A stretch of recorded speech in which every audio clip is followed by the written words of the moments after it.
बोलो जयकारा। बोल मेरे श्री गुरु महाराज की जय। बोले सांचे दरबार की जय। दिल में अगर रहम नहीं तो सारी इबादत बेकार। दिल में अगर रहम नहीं तो सारी रियाजत बेकार।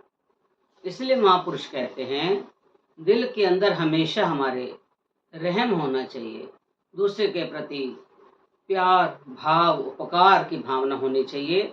अगर सामने वाला कुछ भी अगर गलत बोलता है, अगर हम अपने आप को बदल करके रहम अपने दिल के अंदर अपने मन को रहम की भावना से भर दें, मेरे अंदर चाहे कुछ भी हो, मैंने दूसरे के प्रति भला ही करना है, रहम करना है। अगर हमारे अंदर रहम नहीं है, हम चाहे जितना मर्जी हम भगवान को रिझाते रहें, जितना मर्जी हम इबादत करते रहें, चाहे मंदिर में गुरुद्वारों में कहीं भी जाते रहें, अगर अंदर रहम नहीं तो सब बेकार है। और अगर हमारे अंदर रहम नहीं तो सारी रियाजत सब कुछ करा कराया हमारा बेकार है। तो सच है कि अगर हम किसी को बदलना चाहें तो बहुत कुछ हो सकता है। कोई नहीं बदलता तो लेकिन अपने अंदर जो भावना है उसके प्रति हमारा इतना होना चाहिए कि मैंने दूसरे के प्रति प्यार भाव ही रखना है। तो प्यार भाव से दूसरा आदमी भी कई बार बदल जाता है। तो जैसे एक किसान है प्रेमियों, किसान का नाम है शेर सिंह। शेर सिंह इतना यानी ईर्ष्यालु स्वभाव का था ना, इतना कपटी था, इतना झूठा था, इतना क्रोधी था कि दूसरों को मतलब बहुत दुष्ट स्वभाव था। दूसरों को बहुत परेशान करता। जितने गांव वाले लोग थे ना, उससे बहुत परेशान होते थे। हर एक इंसान का दिल दुखा के चलता था। किसी से प्यार नहीं, मोहब्बत नहीं, किसी से रहम नहीं, कुछ नहीं। अब हर इंसान उससे डरता था कि ये तो बहुत कभी ना कभी झगड़ालू, हर वक्त किसी बात पे झगड़ा कर देना, किसी ना किसी बात पे बिना मतलब के झगड़ा कर देना। हम लोग बड़े परेशान थे इस बात से। तो अचानक से क्या होता है प्रेमियों, जब किसी का टाइम बदलने का होता है ना, तो भगवान कोई ना कोई कारण भी बना देते हैं। तो उसी गांव में एक दयाराम का व्यक्ति, एक किसान आके बस गया।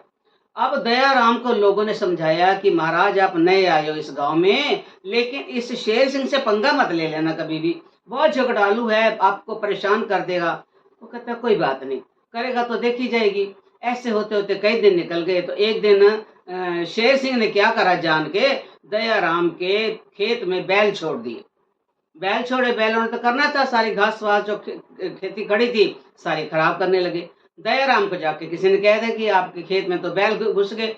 दयाराम चुपके से गया, चुप करके बैलों को हटाया और उसके खूंटे पे जाके बांध दिया, कुछ नहीं बोला। अब शेर सिंह सोच रहा था कि मैं ये करूंगा तो झगड़ा करेगा, लेकिन नहीं। कुछ दिन और बीते, उसने फिर क्या करा, उसकी जो खेत की नाली थी उसको जाकर के तोड़ दिया। अब दयाराम ने फिर भी कुछ नहीं बोला और उसने जा करके गया और अपना फावड़ा लेकर के जाके वो नाली को बंद करके आ गया, जहां से पानी आ रहा था बंद कर दी। ऐसे कई दिन बीता। तो सब लोग कहते थे कि ये इतना आपके अंदर यानी वो है विश्वास है इतना कि आप इसको कहते देख लेना, ये महाराज अब इससे पंगा मत लो, एक दिन आपको ये मार डालेगा। तो दयाराम कहते हैं कि देख लेते कौन मरता है, ये मरता है या मैं मरता हूँ। तो अचानक से एक दिन क्या होता है कि वो जो शेर सिंह है ना, अपने बैलों को सामान लाद के ला रहा था। तो रास्ते में उसके जो बैल थे ना, कीचड़ में उसकी गाड़ी फंस गई, क्यों सामान काफी था उसके ऊपर। गाड़ी फंस गई जब, तो वो बड़ा परेशान हो रहा था। सब लोगों को पता चला, लोग तमाशा देख रहे थे, कौन इससे पंगा ले, कौन झगड़ा सहे, क्योंकि झगड़ालू था। सब लोग तमाशा देख रहे थे। अब ये बात दयाराम के पास भी पहुंच गई।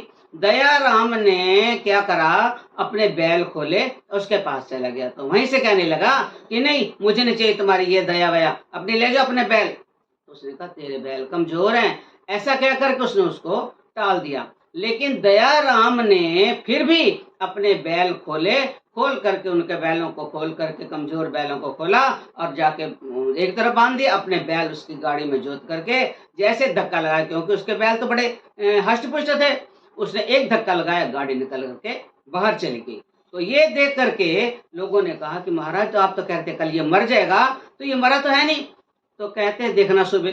अब सवेरे क्या हुआ प्रेमियों, इस चीज को देख करके उसके अंदर ना थोड़ा बदलाव आया कि मैं इसके साथ कितना कुछ कर रहा हूँ। तो इसके बीच में एक बार जो क्या हुआ, शेर सिंह के पास कुछ खरबूजे आए थे उसके गांव से। तो खरबूजे आए तो वो सब किसानों को उसने खरबूजे बांटे। तो उसको शेर सिंह को भी देने के लिए गया, कहते मैंने लेता ये खरबूजे, ले जा अपने खरबूजे।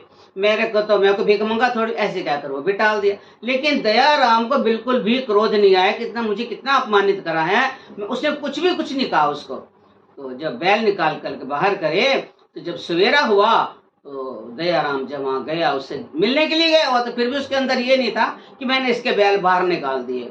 वहां गया तो उसको अपनी करनी पर कुछ महसूस हुआ शेर सिंह को कि मैं तो इसके साथ गलत करता रहा, लेकिन मेरे साथ फिर भी मेरे ऊपर दया करता रहा। तो इस बात को देख करके इंसान को ये नहीं कि तीर तलवार से मार देना है, कई बार शब्दों से भी इंसान, अगर इंसान होगा कुछ शब्दों से भी मर जाता है कि मैं इसके साथ क्या व्यवहार कर रहा हूँ और ये मेरे साथ क्या व्यवहार कर रहा है। तो जीत उसी की होगी जो दया करता चला जाएगा, रहम करता चला जाएगा। इस चीज को देख करके, मतलब वो ये नहीं कि शरीर से मर गया, वो मन से मर गया। तो उस दिन से उसने अपना जो ईर्ष्यालु स्वभाव था वो छोड़ा और दयाराम के पैरों में गिर करके माफी मांगने लगा कि महाराज, मैं तो सोच रहा था कि मैं बहुत बड़ा व्यक्ति हूँ, मेरे सब लोग डरते हैं, लेकिन नहीं, इस डरने से कोई फर्क नहीं पड़ता।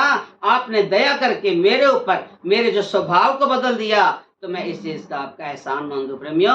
तभी तो कहते हैं कि अगर जिसके अंदर किसी को जीतना है, शब्दों से मर सकता आदमी, ऐसा शब्द उसको लग जाता है। ऐसी बात दयाराम को लगी, वो जीते जी मरना क्या है, उसने अपने आप को बदल दिया। उसका जीवन सारा जो शेष था बहुत अच्छे तरह से सबके साथ प्यार से चलने लगा, सबके ऊपर दया भाव करता, अपना झगड़ालू स्वभाव, ईर्ष्यालु स्वभाव सब छोड़ दिया। तो एक जरा सी बात दयाराम के लिए उसको बदल दे। इसलिए अगर इंसान बदलना चाहे अपने आप को, एक बात से बदल जाता है। अगर नहीं बदलेगा तो आगे जाकर इसको बहुत मिलेगा और परेशानियां होंगी। भगवान के घर में भी तो हिसाब किताब होते हैं। इसलिए एक इंसान हमारे ऊपर दया कर रहा है, उस दया को हम ना समझें और उल्टा उससे ईर्ष्या करें, ये हमारे कर्म बन जाते हैं। इसलिए जहां भी जीत है, सच्चाई की है, प्यार की है, दया की जीत है। इसलिए जहां तक हो सके दूसरे के ऊपर परोपकार करके चलें, अपने मन के अंदर अहंकार ना करें, कभी घमंड ना करें कि इस बात तो मैं कर रहा हूं, नहीं। अपने आप को बदलते हैं, हम भी बदलें अपने आप को। दूसरा अगर बदलता है तो बदल जाएगा, नहीं तो अपने आप अंदर अपने मन को क्यों खराब करते हैं। इसलिए हमारे मन के अंदर सच्चाई हो, और सच्चाई की जीत मालिक को पसंद आती है। तो इसलिए हमेशा सच्चाई पर चलें और अपने जीवन को सार्थक करें। बोलो जयकारा, बोल मेरे श्री गुरु महाराज की जय।